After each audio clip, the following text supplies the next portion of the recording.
and welcome to the Island Lamb, and I'm Diane. I want to thank all of the viewers who watched the last episode that I did, episode 4, called Like Mother Like Daughter, where I interviewed my mom, and we journeyed through her 50 years of knitting. And she started talking about, she really got excited when she saw Argyle socks, and there was a little shop she went into with her mom, and she saw the Argyle socks, and she took a class, and I found her original pattern book where she was making the Argyle socks from. So and then she also talked about that some of the patterns were probably Vogue patterns, and I found this old Vogue pattern from 1960. And I have 5 or 6 of those big binders filled with the Vogues. I don't think I have all the ones from the 60s, but I certainly have the ones from 1985 and on. I have a few from the 70s that were my mom's. And then we talked a little bit about her Icelantic sweater and how I also learned how to make a Fair Isle sweater when I was only in my teens, when I was sick, and I found my mom's pattern book for those Fair Isles. So it was probably one of these patterns that I made, and I know I had several of these, and I know when I took them off to college, my college roommate wanted to wear them all the time, so you didn't even see half of Mom's inventory, but anyway, she had a ball. She loved doing it. I think it was great for both of us to remember what it was like to knit back before we had a gauge or understood gauge, and constructions were so different, but yet when you see her sweaters, they're very classic and I think timely, and they're in such great shape that she's still wearing them, and I wear them as often as I can as well. So thank you for all your beautiful comments that you shared, and some of you talked about how your moms taught you how to knit, and it's just such a great hobby, or it's gone beyond hobby for myself and probably for most of you. So we're very grateful for our moms and our grandmas who taught us. So the next, and I wanted to let you know, because we didn't have all the patterns, because as she mentioned that we had a house fire, but the 3 most popular comments asking about her patterns, the first one was the vest that she had on, and that was the cafe vest, which was a Noragone design. It was in a Barocco booklet number 314, and so you can find that pattern. You can look up Barocco, you can look up Noragone, you can look up CAFFE, and the yarn has been discontinued, but I think more than ever we probably have some great substitutes and maybe something even more interesting to do for that shearling type of collar. The second most popular comment was for the teal and aqua. It kind of looked like swirls, and it was a 2 colorway. We have no idea. My mom went through all that she had left. I went through everything that I had. In the back of my mind, I remember that McCall's had some knitting patterns in their magazine, and there was also another magazine, and I think it was called Needleworks maybe, and it may have been, or it could have just been a single pamphlet that she picked up from her local yarn shop. So I'm sorry, I can't help you. If we do find it, we'll let you know. And the third most popular commented one was the red fisherman knit that I was wearing. And if I could find that pattern, I would have made that. And I've thought about analyzing it and trying to recreate it and create a pattern for it. But there's so many other great fisherman knit sweater patterns out there that I just haven't done that. But we're always on the lookout for those 2 patterns. So if we find them, I will put them into the show notes. The other thing, we were talking about Vogue, and I think that the Vogue knitting magazine had a huge influence on us. And we were talking about how different it is now. So Vogue would test the size of the sweater that was shown in the magazine. They didn't test the other sweaters, the other sizes for those garments. So today, we are so fortunate that the designers are calling for test knitters, and every size is being tested, probably by more than one test knitter. So we have a wealth of information going back to the designer before the pattern is published. And my mom and I were saying we kind of feel like we might have been test knitters for Vogue Knitting Magazine, because over the years we actually did find a couple of little, and we would let Vogue know, and you could go online and see the errata and see what the mistakes were, and they would try to update it. So we've come a long way. So the next thing I did after spending the day and the evening with Mom is the following morning, we got in the car, hooked up with my cousin and my friend, and we drove to Northampton, Massachusetts, which is the home of Webb's, the America's yarn store, it's called. And for those of you who don't live in the country, Webb's is a huge online yarn company and a lot of commercial yarn, but a lot of those tried and true Cascade 220, they have their own brand called Valley Yarns, and they carry Rowan. I saw Debbie Bliss, Malabrego, so they carry a wide range. This is not your local yarn shop. This is a big retail space with a huge warehouse in the back, and you literally get a shopping cart as if you were in the grocery store, and you walk the aisles, and it was overwhelming. It was mind-blowing. It was like a fantasy, and we had so much fun. And I'm just going to quickly show you a couple of the things that I picked up when I was there.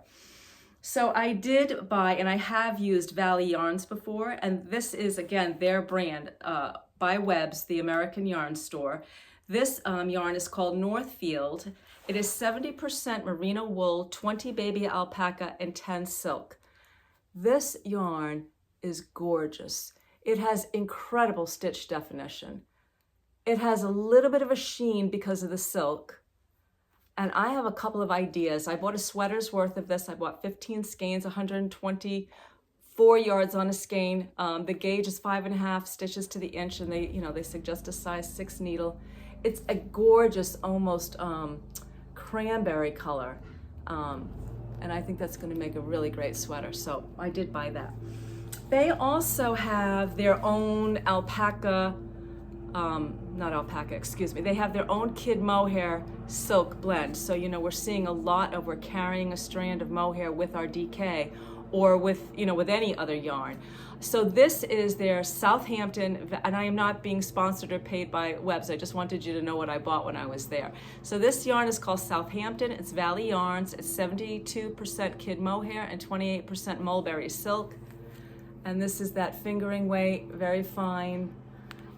I've had a sweater in mind for a long time, and again, it was a Vogue knitting pattern. I'm not going to show it to you right now because it's in white, and I don't think the camera's going to capture it. If I do decide to make it, we'll talk more about it.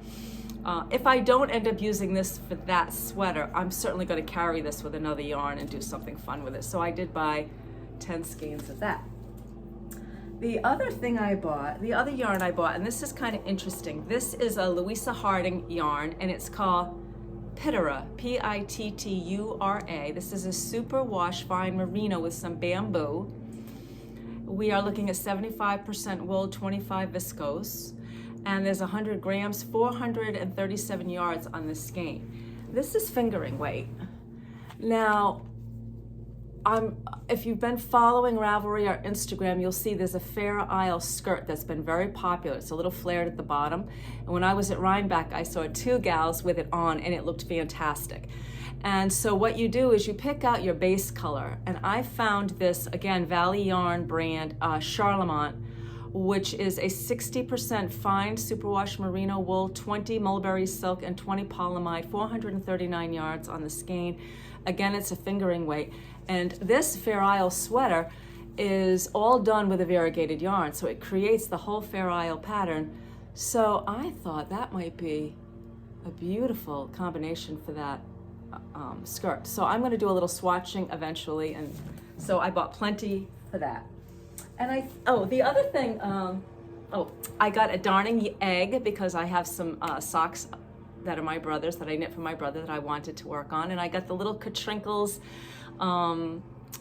that tells you what the gauge, not the gauge, but the Kitchener stitch is. So it's like the little poem for how to remember how to Kitchener, and it came on a little square on a key ring, so I picked up one of those.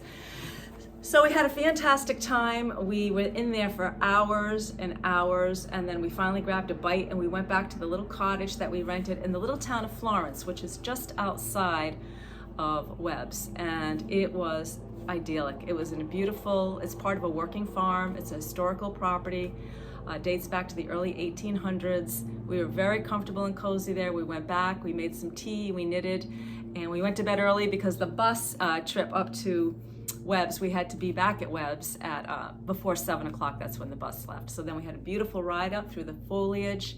It started off a little rainy and foggy, and then it was just beautiful. The hillsides were on fire as we got closer and closer to Rhinebeck, and then we finally arrived at the Dutchess County Fairgrounds. And again, overwhelmed, delighted.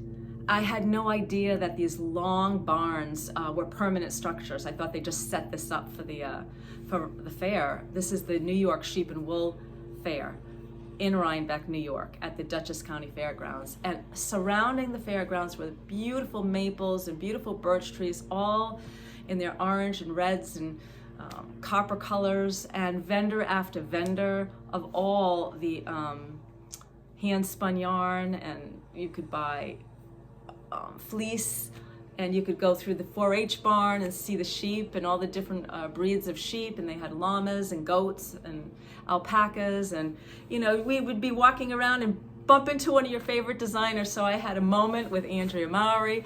I spotted her and I asked her if it'd be okay to take a photo, and she was so gracious, and she was with her husband Spicy Pete, so I got to see him, and then all the knitters who made her Rhinebeck sweater this year, which is the Apple sweater, and I feel like almost everyone, maybe 1 in 5 sweaters, to me it seemed, was the Apple. And all the different color combinations, yarn combinations, some did it as a cardigan, some kept it as a pullover, crop, long, they were everywhere. And so they all met up on the hill and got a photo with her, and I think that Andrea is gonna put that in her newsletter, the photo that she took. And there were other designers doing the same thing. So it was just a fabulous day. We were supposed to go back to the bus by 3:45, and we thought, oh my God, that's not gonna be enough time. But I have to tell you, by 2:30, we were pooped. Between our day at Webb's and then our day at Rhinebeck, we were ready to get back to the bus. So I wanna show you what I got at Rhinebeck. Look at this sweet little candle. Isn't that adorable? I don't think I'm ever gonna light it because it's just too cute. So I did get that, beeswax, and I got my mom some beeswax candles. And then I bought this skein of Boucle. This is from Persimmon Tree Farm. It's called Potluck yarn. It's 78% mohair, 13 wool, 9% nylon. There's 1,000 yards on this Boucle. And we've got a soft mint green and a plum and some teal. Now, a long time ago, I made a shawl, and I'm gonna have to look up the pattern. And the shawl was, let's say, maybe 10 rows of boucle. It was a long, long rectangle, and you cast on all the stitches and you worked up. And it was maybe 10 rows of boucle, and then maybe 10 rows of a very thin mohair, and you picked whatever color you wanted to coordinate it with. And it was a really popular design back then. So I don't know if I'm gonna make that shawl again, but I'm certainly gonna look up the pattern. And the other thing I thought about doing with this was maybe making a little jacket, like a Chanel type jacket. I do have a great book that's called Fitted Jackets, so we'll see. But I thought that was a great deal, and everything at this booth was half price. It was the first vendor I walked into. And the only other thing I got at Rhinebeck was this hand-spun yarn by Brook Farm.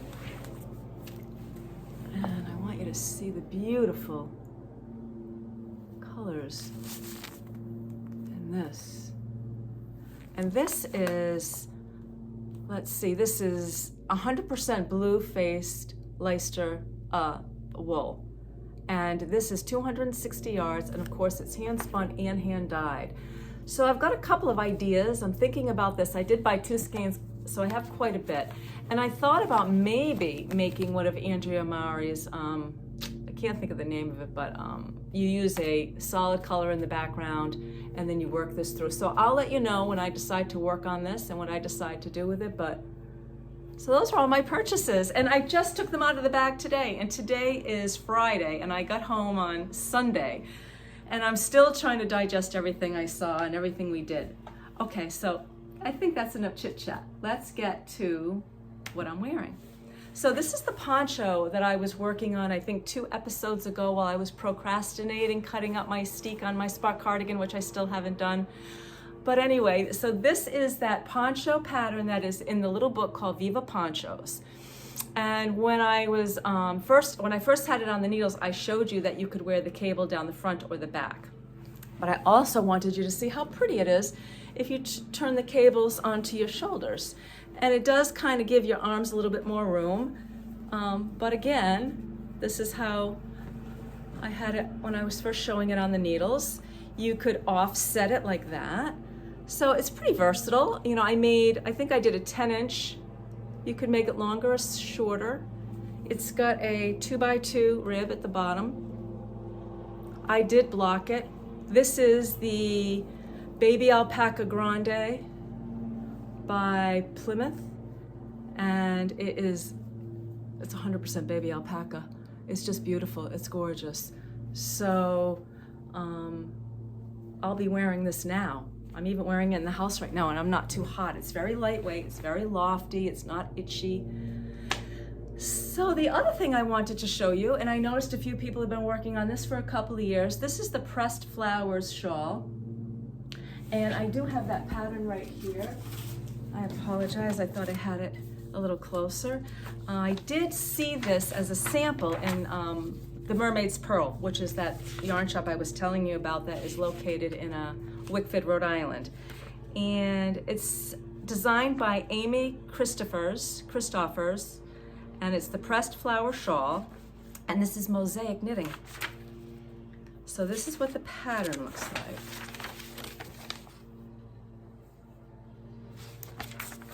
And so if you haven't experienced mosaic knitting, this was my first time, and I love it. And you started up here, and you started with just a few stitches, and you're increasing, and you're following a chart, but you're not working all the stitches. So it's unlike Fair Isle, where you're carrying the yarn and working probably a minimum of 2 colors at a time. You're only ever working 1 color. So if you're on the blue and you get to the gold, you're just slipping those stitches. And when you're on the gold and you get to the blue, you're slipping those stitches. It was a lot of fun. This has just a cute little, the bind off I think was pretty simple. You have to follow a chart. So the chart starts off, as you can see, with the larger flowers, and and the flowers are larger at the bottom too, but they are closer together. So it makes this nice border. I haven't blocked it yet. I did get the yarn at Mermaid's Pearl. It's wool, and I believe I worked this on a size 6 needle. Fun, a lot of fun doing mosaic work. I would definitely do another mosaic project. So I did want to talk to you a little bit about the mystery knit along.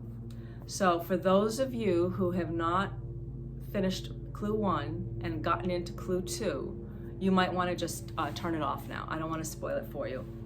But I spent most of yesterday and a good portion of this morning working on Clue 2. So I'm going to show you. Okay, here comes the spoiler. So if you don't want to see this, look away.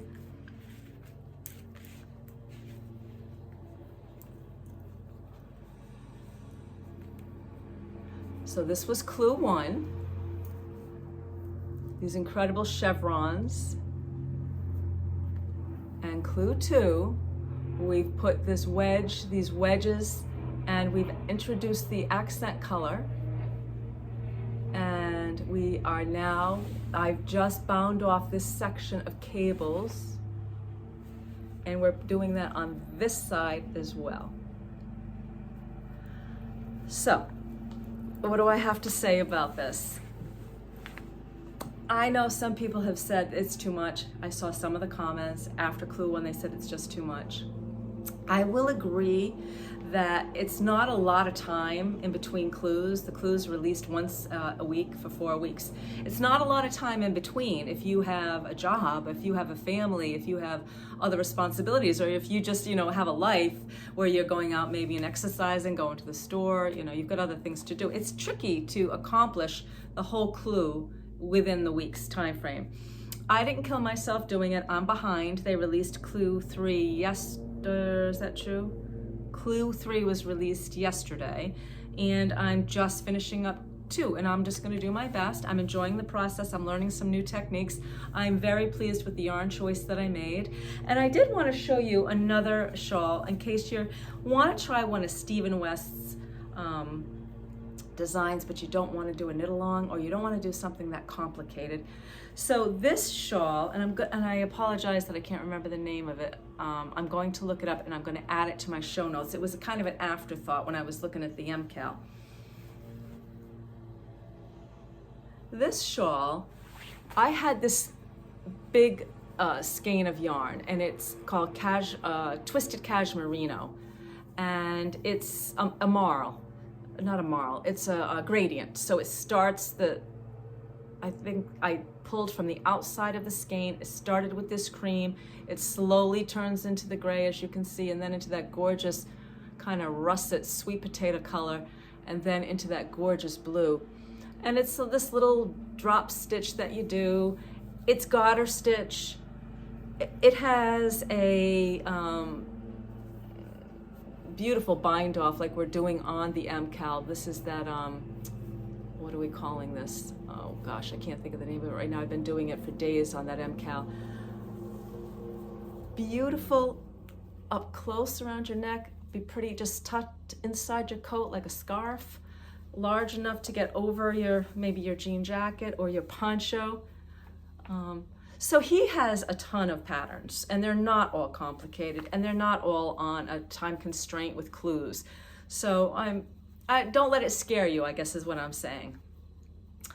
And let's see, what else did I want to talk about today? I think I've been going for quite a bit. Oh, I did want to say that the last 2 episodes ago, I was working on the Urefe, that black and white, 2-color Scandinavian Lopi light, Icelantic Lopi light. I haven't gotten anything done on it between, going away and just getting back, and I'm getting ready to head out again. This is all I've managed to get done. I got the poncho done. I'm working on the MCAL. I'm still unpacking from Rhinebeck. But I just wanted to thank you again for all the wonderful comments you gave my mom, and that you enjoyed that episode with her. And maybe around the holidays, we'll do another little episode with her. Thank you for joining me. Bye-bye. Till next time.